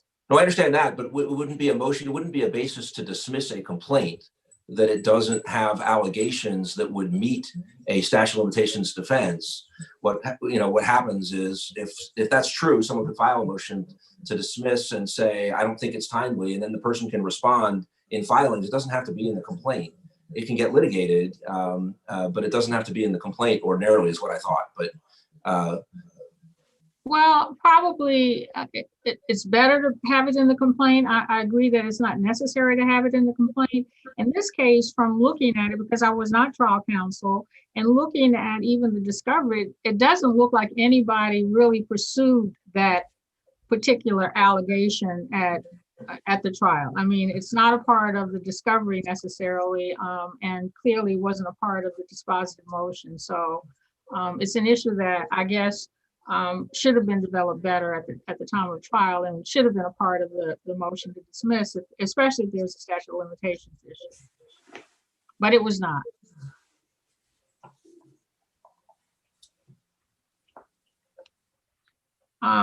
And so with respect to the deed, I think the deed of easement, I think that there is a statute of limitations problem. There was no concealment of that easement. It was specifically discussed on the day of the purchase of the property by Ms. Limbaugh. And so I don't think that there's a valid claim there at all. And I think that with respect to the dismissal on the misrepresentations by the real estate agent, it has no relevance to Ms. Wilson. There were no allegations with respect to her in that regard. So I think that the dismissal in that regard should be affirmed. All right, thank you, Ms. Laurie and Mr. King. The court thanks both parties and counsel for your arguments and briefs, and the case is submitted, and you're free to exit our virtual courtroom at this time. This court is now adjourned. I think Mr. King might have wanted a little rebuttal. He's muted, so I'm not sure whether he's asking for a rebuttal or not. But Mr. King, if you're muted, can you unmute yourself and let us know if you have a request? I'm sorry, I unmuted. I just asked to make one 1 minute statement. Mr. King, I'm sorry, but that's not our usual practice. We get the appellant. Oh, I'm sorry, you did have your rebuttal. I so apologize to you, Mr. King. I thought you had passed the point in which you get rebuttal, but you reserved your time for rebuttal, and please accept my apologies for prematurely cutting you off. So you have 3 minutes of rebuttal. Thank you. I just wanted to specify that the smoking gun allegation, if you will, in the complaint is the last sentence of paragraph 12. It's on appendix 19. It's the second, the two last sentences. The plaintiff immediately approached Carolyn Wilson about the easement and how she misled her into signing the same and how she wanted her property. Carolyn Wilson told her she would get it back to her for $800,000. And what does that go to? Allegation supports the notion that the easement was not properly negotiated, was never actually negotiated, is not a valid conveyance, which is further supported by the other evidence regarding its recording, where it was recorded out of time. And I'll just mention one case which I found after the fact of briefing. It's Kemp v. Elland. It's a district court case, 139 F Sup 3rd 329. And it has one reference where it says, the court also notes that other cases in this district have noted that it is premature to consider dismissal of a quiet title count, which may or may not constitute an appropriate remedy, depending upon the evidence yet to be adduced in this case. And that is what Ms. Lumbee was trying to argue in opposition to summary judgment, which is there are disputes of fact regarding how this easement was negotiated and came into being. And because that's disputed, the court needs to hear the facts to determine whether or not this easement is valid. Thank you. Thank you, Mr. King. Did we lost Ms. Carpenter-Laurie, I just realized. Is there any way to get her back? I know you heard me say we were adjourned and that council could leave. And she left and did not hear your rebuttal argument. Mr. Dickerson, is there any way to get Ms. Carpenter-Laurie back? Let me check. Hold on 1 second. Okay. Yes, Your Honor. Again, I apologize for my error there and ending prematurely the proceeding.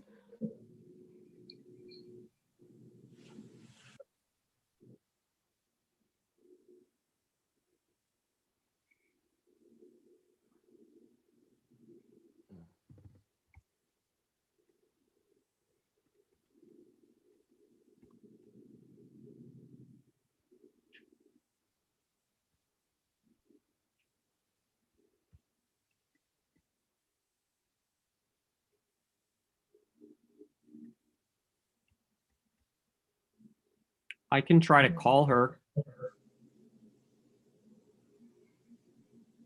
Should I?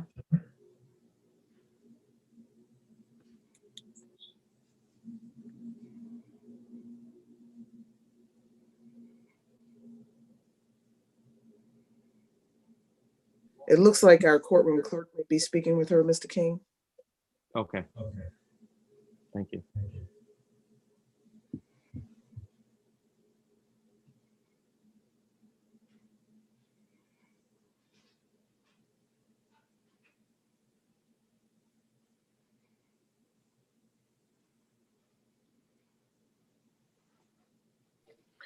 Mr. Dickerson, were you able to reach Ms. Carpenter-Laurie?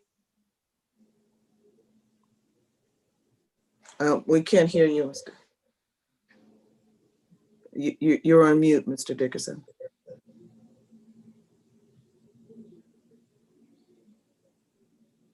Chief, I'm giving her a call right now. See if she. All right, thank you. Thank you. Thank you.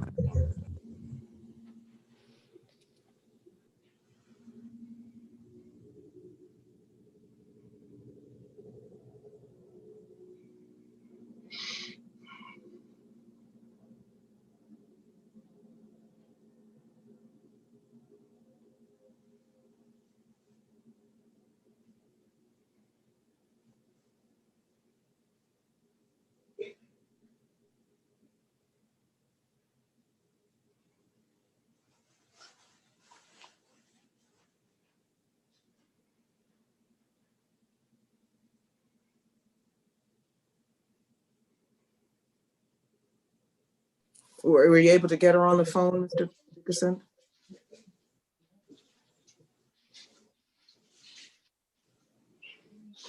No, Chief, no one's answering the phone. All right, Mr. King, did you have any luck trying to reach her on the telephone? I didn't, but because I held off from doing so. Okay, maybe, I will try. okay, thank you. If you want to put yourself on mute while you do so, that might be helpful too.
I was able to reach her and she said that she's going to be logging back in. Thank you.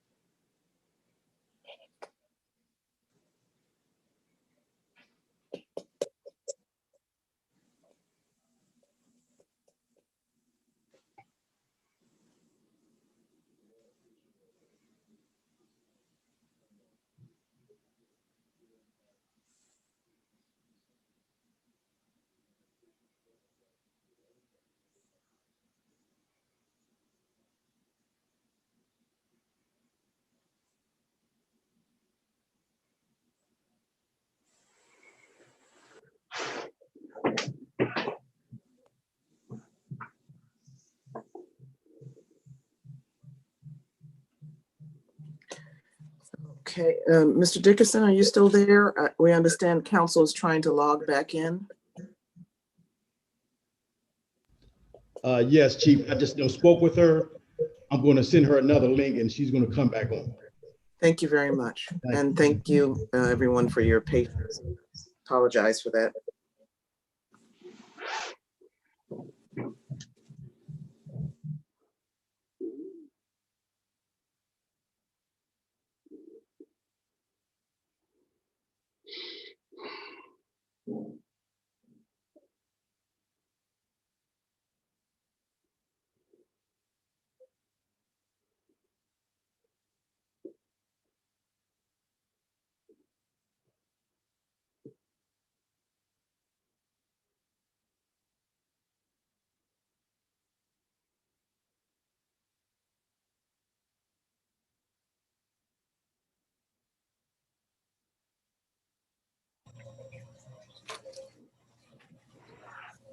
Okay, Miss Carpenter-Laurie, I apologize to you and to Mr. King because I said that we were done with oral arguments and Mr. King had reserved his appropriate time for rebuttal. He actually started his rebuttal argument and we realized that you had dropped off. So I'm going to ask him if he would proceed with his rebuttal comments. A recap so that you can be present for that portion of the final part of the argument. And again, thank you both for your patience and indulgence here. Thank you, Your Honor. I simply wanted to point out for purposes of rebuttal that the smoking gun allegation, if you will, on the face of the complaint is in paragraph 13, it's appendix page 19, I'm sorry, paragraph 12, appendix page 19, last two sentences. The plaintiff immediately approached Carolyn Wilson about the easement and how she misled her into signing the same and how she wanted her property. Carolyn Wilson told her that she would get it back to her for $800,000.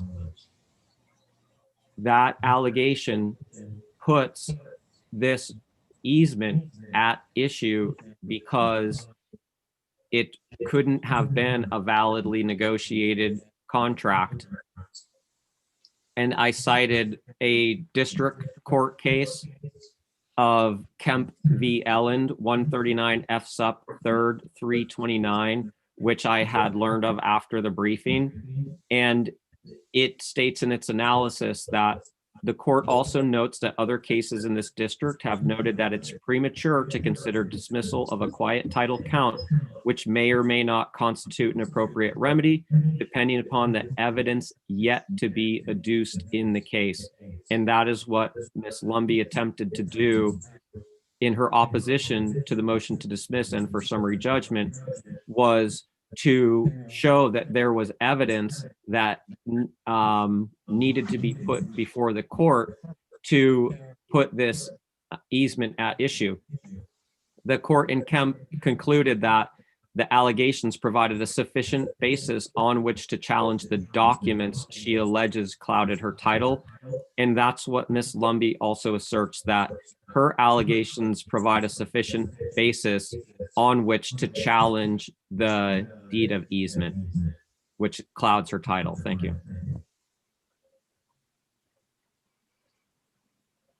Thank you, Mr. King and Ms. Laurie. And again, thank you both for your patience and for your briefing and argument in this case. And now we are officially adjourned and you can both leave the virtual courtroom. So thank you both very much. Thank you for your time, Your Honors. And thank you, Mr. Dickerson, as well. Appreciate it.